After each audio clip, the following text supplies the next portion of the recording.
Programme में शास्त्री जी आपके पास आना चाहूंगी और ये जानना चाहूंगी कि आज के दिन, गोवर्धन के दिन, बहुत ही शुभ योग बन रहा है, तो इस शुभ योग के बारे में हमें बताइए।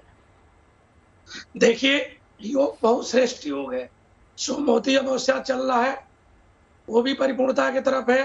गोवर्धन की पूजा की शुरुआत होने वाली है और सबसे बड़ी चीज है कि ये जो योग बना, इसमें जो 7 कोष की चर्चा होती है, या 84 लाख योनि में भ्रमण करने के बाद मानव योनि जब प्राप्त होता है और जब भगवान कृष्ण के भक्ति के लिए पग पग आगे बढ़ता है, उसके सारी कामनाओं की सिद्धि गोवर्धन कर देते हैं।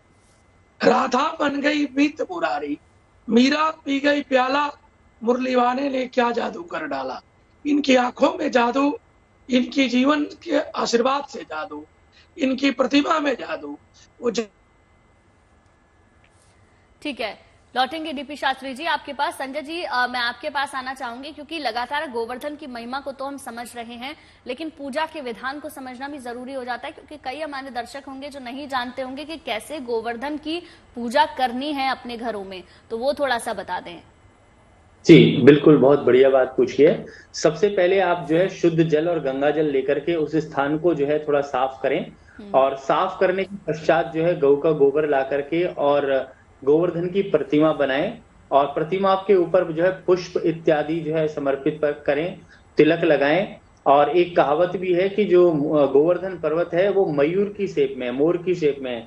कविराज गोस्वामी जी ने कहा है कि गोवर्धन का जो पर्वत है वो एक मोर आकार में है, क्योंकि राधा कुंड जो है उसकी आंखें कहा गया है, राधा और श्यामा कुंड। तो और दान घाटी मानसी गंगा उसकी गर्दन है। तो ये पूरा जो स्वरूप बनता है वो मोर के आकार में बनता है। तो उसको जो जब आप प्रतिमा बनाएं गोवर्धन पर्वत की, तो मयूर आकार में बनाएं, तो उसका बड़ा अच्छा विधान है, क्योंकि पंचुरी उसकी पीठ है मोर मुद्रा में और जो कुसुमा सरोवर है वो उनका मुख है। तो उस हिसाब से जो है पहले मुख बनाए, फिर बीच का धड़ बनाए, फिर लेग्स बनाए। तो उस हिसाब से जो है पूरा आकार बना करके और दूध से, दही से, शहद से, गंगा जल से, पंचामृत से स्नान कराएं। और हमारे यहाँ पर जो भोग की बात है, अन्नकूट भोग लगता है। इसके अलावा जो है आज के दिन तो अन्नकूट ही बनता है, वरना 56 भोगों में जो है आप भात, दाल, चटनी, कड़ी का बड़ा भारी महत्व माना गया है। और ये जो 56 प्रकार के भोजन होते हैं उनमें आज के दिन गाय के दही से बना हुआ जो आप समझें कि कड़ी है, उसका बड़ा भारी महत्व, उसका भोग लगाना चाहिए और उनकी पूजा करनी चाहिए, आरती करनी चाहिए। भगवान कृष्ण को मन से जो है ध्यान करना चाहिए, क्योंकि उन्होंने एक प्रकृति की संरक्षण किया और रक्षा की, और कहते हैं कि इंद्र के जो है घमंड को भी उन्होंने तोड़ दिया आज के दिन। तो आज का जो पर्व है, गोवर्धन पर्वत का जो पर्व है, इसको पूरे विधि विधान से बनाना चाहिए। और जो लोग परिक्रमा नहीं कर सके 7 कोस की, वो 7 बार जो है गोवर्धन की जो प्रतिमा बनाए उसकी परिक्रमा करके और उनको प्रणाम करें।